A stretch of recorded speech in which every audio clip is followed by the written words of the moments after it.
What's the best tobacco you ever smoked, Jim? Oh, that's easy. Kentucky Club.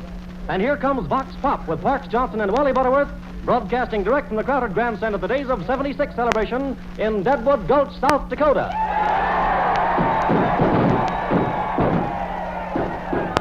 Vox Pop is dedicated to the grand and glorious odor of pipe smokers, and it comes to you every Thursday in honor of Kentucky Club pipe tobacco, the smoother smoking, all-white burley brand, and julep cigarettes, the new exciting cigarette that's frosted to give your throat a thrill. Today, Vox Pop is broadcasting from one of America's truly historic spots, Deadwood Gulch in the beautiful Black Hills of South Dakota. It is 4:30 in the afternoon here. The sun is beating down. The air is clear. We have just seen 3 hours of bronco busting, stagecoach riding, cowboy racing, Indian racing, historical pageants. It's the first day of Deadwood's great celebration, reviving the rip-roaring frontier days of 1876, and the afternoon show is still going on. 3 miles from where we stand is the richest gold mine in North America. Half a mile west of us is the exact spot where crooked-nosed Jack McCall shot Wild Bill Hickok in the back. This is famous country, the land of General Custer, Deadwood Dick, Calamity Jane, and Poker Alice, the land that used to be the home of the great Sioux Indian tribe. So here goes Vox Pop, seeing America first from Deadwood Gulch, South Dakota. Okay, Parks Johnson. Yes, sir, and thank you. Come up here, Buck. I wish I could tell the folks listening. I wish I could just give them a little bit of a picture what we're seeing here. We're all thrilled. But first, I went out here and dug up a cowboy that I saw do a wonderful bunch of white while ago. Tell us your name. Buck White. Buck White. Where are you from, Buck? Hendricks, Oklahoma. Hendricks, Oklahoma. That's down there next to my state of Texas. Buck, how many... You're a colored cowboy. Yes. How many colored cowboys are there in rodeo work here? Well, it's 2 colored cowboys that belongs to the Turtle Association. Just 2 of you? Just 2 of There are not very many colored cowboys at that, are there, Buck? No, it's not very many. Something I'd like to know. Would a cowboy be outlawed if he ate lamb stew? It'd be better if he'd beef stew. I guess it would, huh? Buck, I got a handful of dollar bills here. I got to get rid of some of them right quick. You want to drive in on them? I'd like to. Name 3 animals that has a mane. Have manes. For a Well, dollar. a horse and a mule and a lion. Horse, mule, and a lion. That's all right. A mule does have a mane. Of course, you mostly keep them clipped, don't you, huh?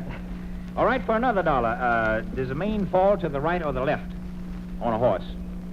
To the right, mostly. Mostly to the right. It does fall on both sides, doesn't Yes. it? But I've noticed that they're mostly to the right. That's worth a dollar for me to find that out. I don't know.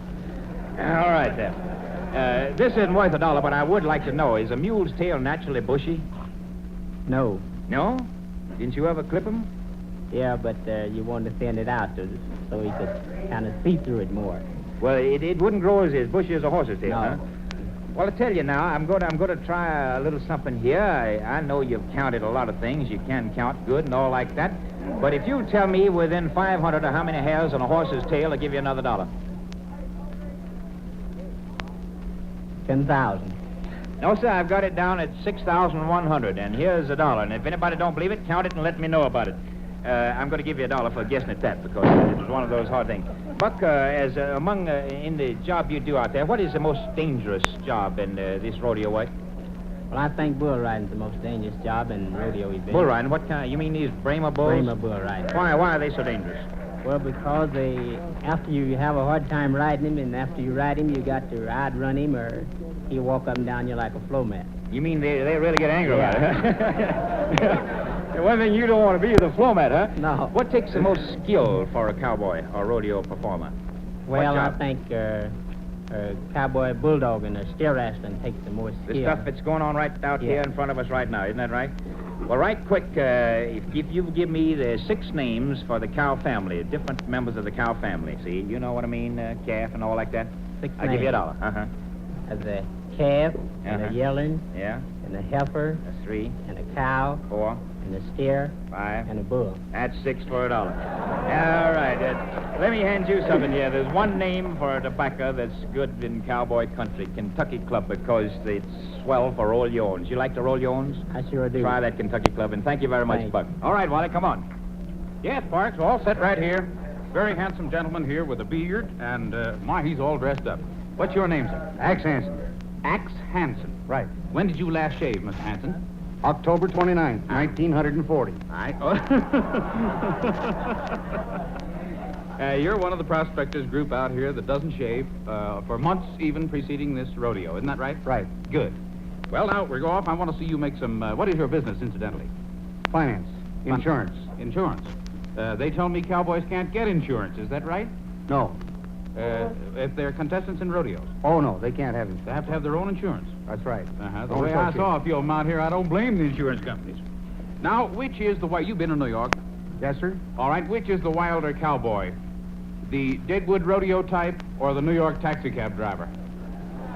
Oh, you got me on that. I don't like those New York tax cabs. I don't either. I think I'd rather bust Bronx out here.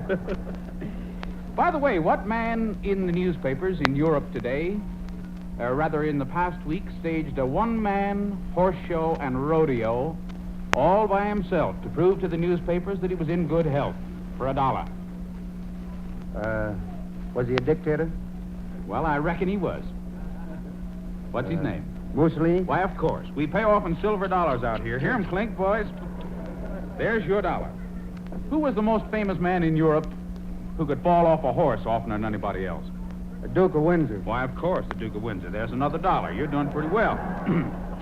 What is the name, Mr. Hanson, of the most famous horse in the funny papers? Sparkplug. Why, of course. I had one out here by that name this afternoon. I don't know if it's the same horse or not. Now, what are the two most popular cowboys in the movies today for another $1? Buck Jones? Well, that's one of them. Buck somebody else, too. Not Buck Benny.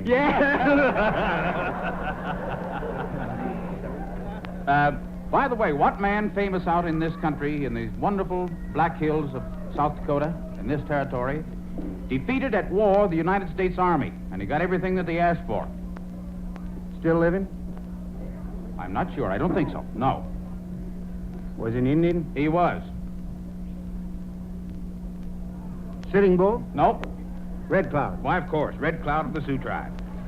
Now, just one more question here. I know of a fella out west who has a ranch out there, and he only has 3 pigs on this ranch, and yet he's made $1 million out of it. Now, who might that be? By the way, they're bulldog and steers right out here in back of us, ladies and gentlemen, and that last shot you heard fired, I think, was either Rochester or Benny got killed. Now, go right ahead.